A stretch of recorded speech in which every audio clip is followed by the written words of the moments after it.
Welcome back, beautiful people. Welcome back to another episode of Healing Hearts. I'm your host, Jessica Holland. Today's episode, we are going to be talking about why you're getting disrespected. My goodness, that just sounds awful, doesn't it? But here we go.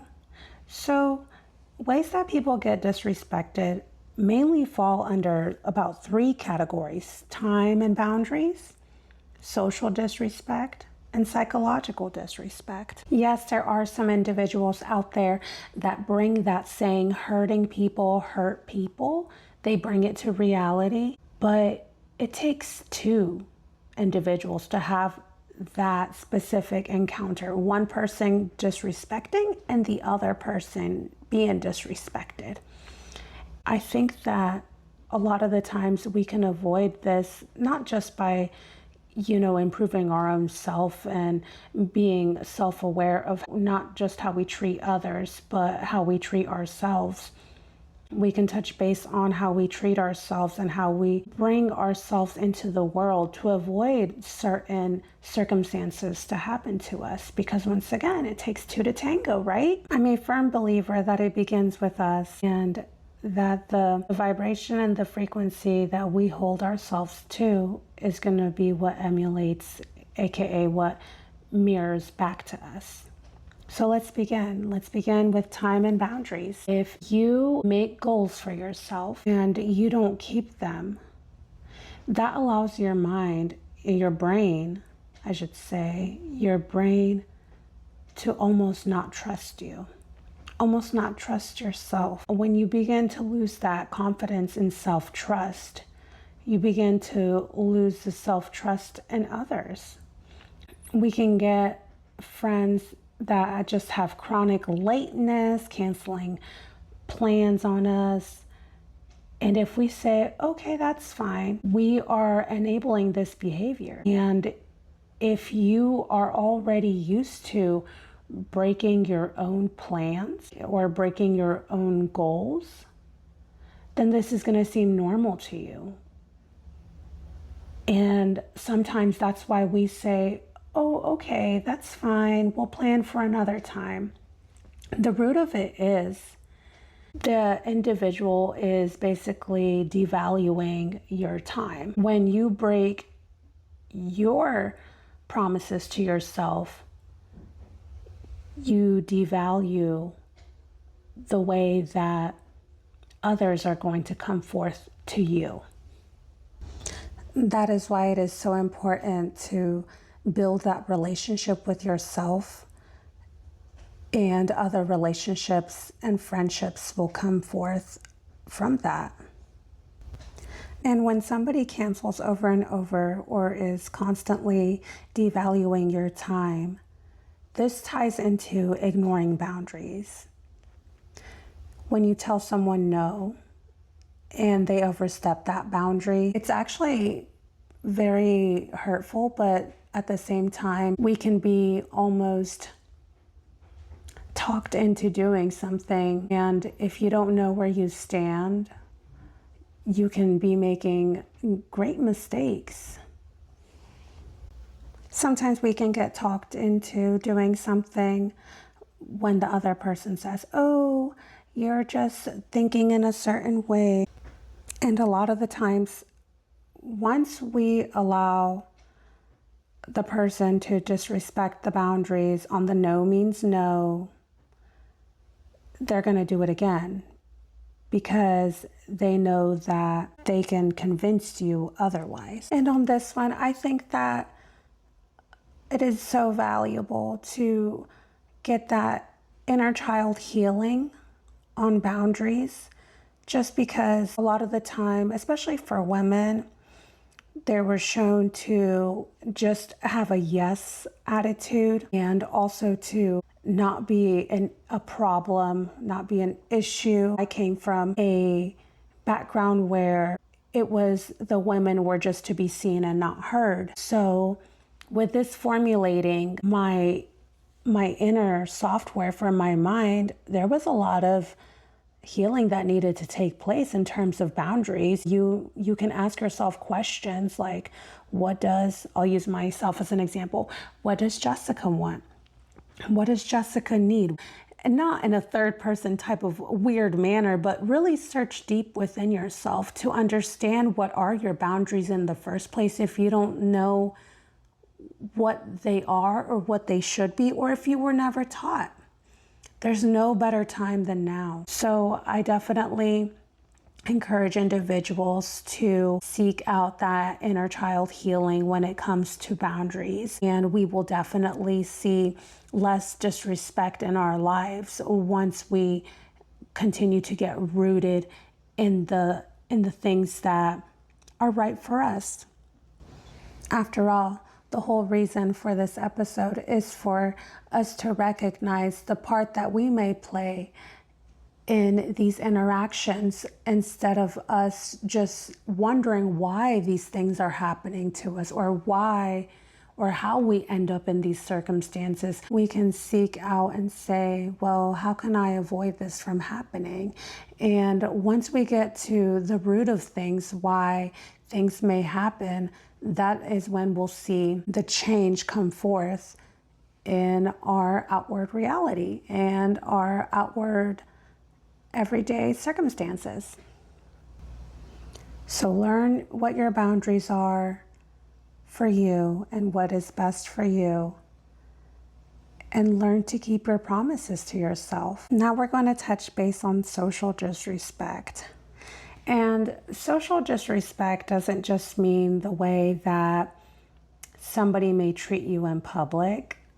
It can be digital distractions when you're out to dinner or when you're having a conversation with someone and they are just on their phone, just scrolling along and almost just disregarding whatever you are saying. I brought up dinner because I don't allow my son to bring electronics to the dinner table. I don't want the TV on. I don't want tablets. I don't bring my phone to the table.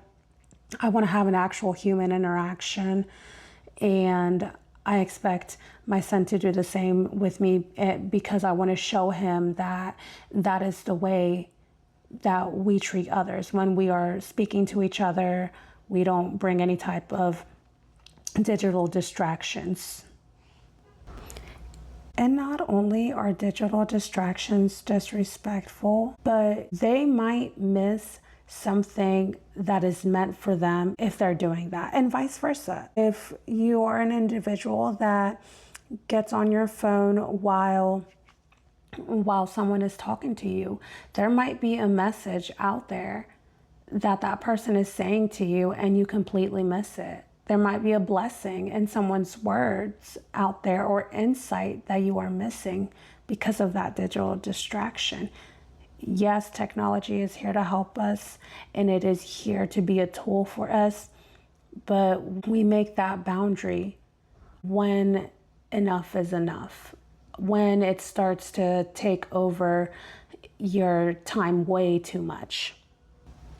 Way too much to the point where you don't even have the self-control to say no to yourself and to be on a technology device when you're speaking with someone. Along with social disrespect also falls into the category of speaking behind someone's back about something confidential.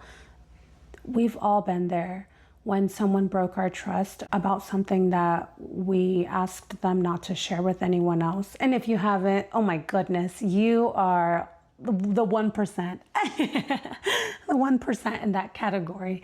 But anywho, if we can think back, if that's ever happened to us, how it felt, we can also use that emotion to kind of give us self-control to respect when someone else asks of us not to share something that they're confiding us with. Ooh, which that leads us to the third one, the psychological disrespect. My goodness. In a world full of information, psychological disrespect still happens. But you don't know what you don't know, right? So psychological disrespect would be invalidating someone's feelings. And this one can lead back all the way to your programming that you were equipped with when you were young. I know for me, my parents used to say, "Oh, that's not a reason to cry." And I never realized how that was truly programming me because, of course, I was a child. I didn't know any better. And my parents probably didn't know any better either. But that was almost preparing me and getting me used to people invalidating my feelings.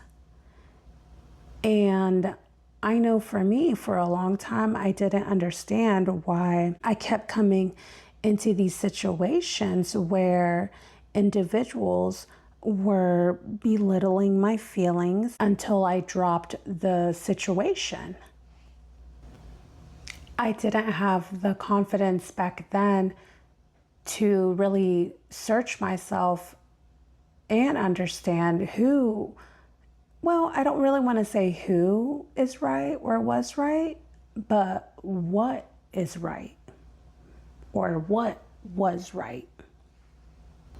So if you came from a background where your feelings weren't validated, oh my goodness, go and have a good cry. Go and forgive yourself for all of those times that you did not speak up for yourself because you didn't know any better. There are some things that we could not change because we simply did not know, and that is okay. We are here in the now. We are allowed to have feelings of our own about everything that happens in life, and that's a beautiful thing. God gave us these feelings for a reason. And invalidating someone's feelings can come from masked insults just used to destroy someone's confidence. If somebody is projecting onto you, and there are times where if we try to speak up for ourselves, the person will say, "I'm only joking, I'm only kidding." But, at the same time, A, we pick our battles, and B, we can see at the level that the individual is at, and we can choose to love the individual at the level that they are at. Because we cannot change anyone. We can only change ourselves. We cannot control anyone, nor should we want to. And the only thing we can control is ourselves and the way that we react to things and the way that we can choose to start responding to things. I believe that a lot of the ways that people get disrespected really stems from the way that we are treating ourselves. So when in doubt, get to know yourself, get to love yourself. Education is something that no one can take away from you.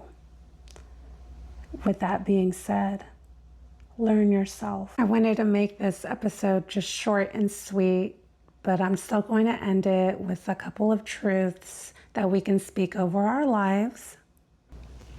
You are free to discover something that nourishes your soul and brings you joy. Because after all, we only live once. And let's face it, no one is making it out of this life alive. Ooh, and here's like a self-confidence affirmation. I'm not worried if people I meet will like me. I'm more concerned if I'll like them, because I am picky with who I let in my circle. There you have it, my friends, my little rant on why people get disrespected.